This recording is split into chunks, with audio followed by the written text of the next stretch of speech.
Bom dia, meus irmãos, meus amigos aqui do nosso grupo Grãozinhos no Caminho, do nosso canal do YouTube.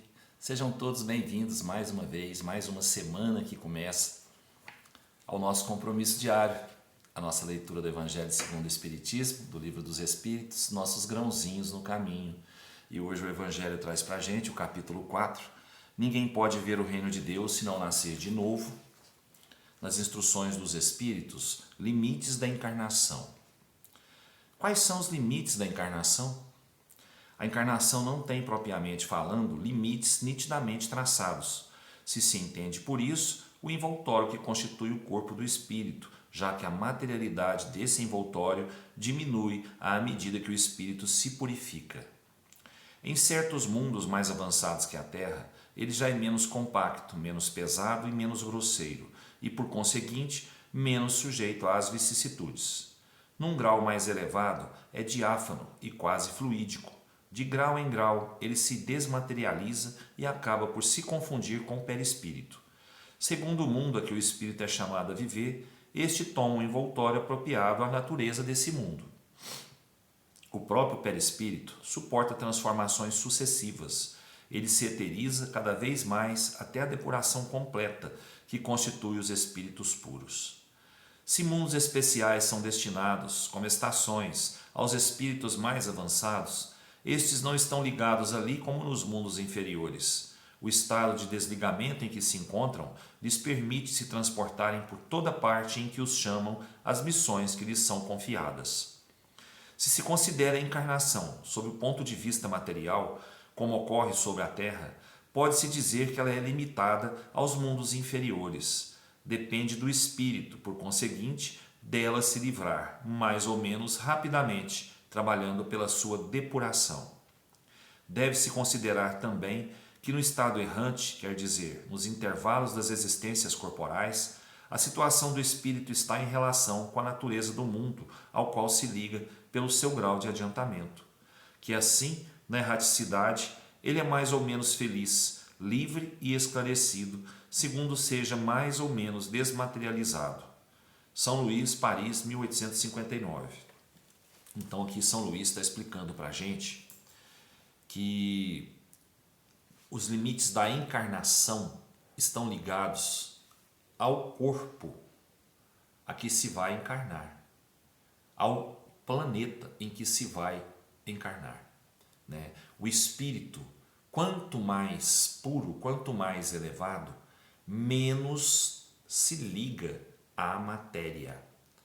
Ele fica mais livre, ele fica mais, vamos falar assim, volátil, ele fica mais etéreo, que é a palavra certa. Quer dizer, ele fica menos suscetível às vicissitudes daquele planeta em que ele vai encarnar. O que é encarnação? É a ligação do espírito com a matéria, com o corpo físico. E quanto mais o planeta em que se vai encarnar é elevado, é mais puro, menos densidade tem a matéria naquele planeta. Então o espírito vai se ligando à matéria, menos ainda de acordo com a sua elevação. Aqui na Terra ainda existe a matéria densa, pesada. O nosso corpo físico é um corpo denso, é um corpo pesado. O espírito ainda se liga aqui, nessa matéria pesada, devido ao seu pequeno estado de adiantamento, não é? Então, quanto mais elevado for o planeta, o lugar que o espírito vai se ligar, ele tem menos necessidade, de utilizar a matéria física. Ele fica mais etéreo, ele fica menos suscetível, aos problemas daquele planeta, aos sofrimentos, porque é um planeta mais elevado, onde já vai ter mais amor do que maldade. Então ali a sua missão vai ser diferente da missão que ele tem aqui. Por isso, menos necessidade ele terá de utilizar-se de matéria. Tá certo que existe em cada planeta, de acordo com a sua evolução, a humanidade ali. A humanidade ali. Só que a humanidade ali já é mais etérea, é menos densa a matéria do que aqui na Terra. Então, o limite da encarnação, da ligação espírito-matéria, né, é relativo ao lugar em que o espírito irá reencarnar. Até que ele se purifique, né, e não haja mais a necessidade, que aí o espírito já vai se confundir com o perispírito, já vai ser uma coisa só, né, e já vai não ter forma. Ele já não vai ter aquela forma física que nós imaginamos, né? Que o espírito... Imaginamos não, porque o espírito ainda fica com a forma física da última reencarnação por um certo tempo, como a gente já viu lá atrás. Então, a necessidade dessa encarnação, né? Como prova, como expiação, como missão mais ligada à matéria, vai mudando de acordo com a evolução do espírito. Tá certo? É isso que eu entendi, né? Porque também, né, lá no plano espiritual, entre uma encarnação e outra, entre no estado errante que o espírito fica, que a gente chama, né, de estado errante, né, erraticidade, né, ele vai se ligar a um ambiente, a uma energia menos densa, menos pesada. Ele vai ser mais feliz um pouco, né? Esclarecido, vai estar mais esclarecido e vai ter menos a necessidade de matéria para se manifestar, para se locomover, porque o espírito ele vai poder ir em todos os lugares em que for necessária a sua presença. Tá certo? É isso que eu entendi. Se alguém quiser comentar, eu agradeço muito. Questão hoje do Livro dos Espíritos, capítulo 7, Retorno à Vida Corporal, a questão 355. Existe, como indica a ciência, crianças que desde o seio materno não são viáveis? Com que fim isso ocorre? Isso ocorre com frequência. Deus o permite como prova, seja para os pais, seja para o espírito destinado a reencarnar. Bom, então quando nós temos, vamos dar um exemplo aqui, um feto, né? Uma gestação em que a criança, pelos exames que são feitos hoje, né? Já veem, os médicos já veem que a criança, por exemplo, vai vir sem cérebro. Uma criança sem cérebro não é viável, né? Não vai vingar.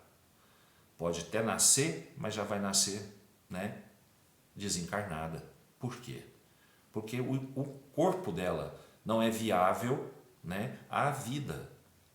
Não vai ter vida. Então, o que isso significa? Significa uma prova. Pode ser uma prova para aquela família, né, ou para o próprio espírito reencarnante. Ou para o próprio espírito reencarnante. Por quê? Alguma coisa que foi feita no passado, né? Alguma coisa que ele deixou de fazer, ou que ele fez erroneamente, e ele está agora, né, como nós todos sabemos, pagando por isso. E a família, a mesma coisa, né? A gente não sabe o que nós fizemos lá para trás. Então, quando vem em nossa família uma criança que acaba de nascer e já desencarna, né, por algum problema que não seja viável a sua existência, né, eles vão passar por essa prova, né? E eu acho também que pode se incluir aqui, né, aqueles espíritos que vêm só para cumprir aquele pedacinho que faltava, né, na sua encarnação anterior, para que ele cumprisse. E ele vem acabar de cumprir aqui, nesse pequeno espaço em que ele sai do ventre materno e já aparece sem vida material ali na hora do nascimento, né? Então, existem essas explicações para esses fatos, né, que ocorrem das crianças não viáveis. É isso que eu tinha para falar para vocês hoje, pessoal. Cada um pode aí buscar mais conhecimentos, buscar mais estudos sobre isso, né, e buscar para si algo de útil, algo que possa ajudar na caminhada terrena. Agradeço mais uma vez a todos que estão aqui junto a nós no canal, né, pelos comentários, pela divulgação. Peço a todos aí que deem seu like, o like é importante para a gente aí no vídeo, né? E compartilhem, comentem, faz parte e é necessário para o crescimento do canal e a divulgação da doutrina espírita, que também, como diz o professor Luiz Fernando Amaral, é caridade. Um grande abraço a todos. Fiquem com Deus, até amanhã se Deus quiser e uma ótima semana para todos. E aliás, eu tenho certeza que Ele quer que a gente esteja aqui amanhã novamente. Beijo no coração, fiquem com Deus.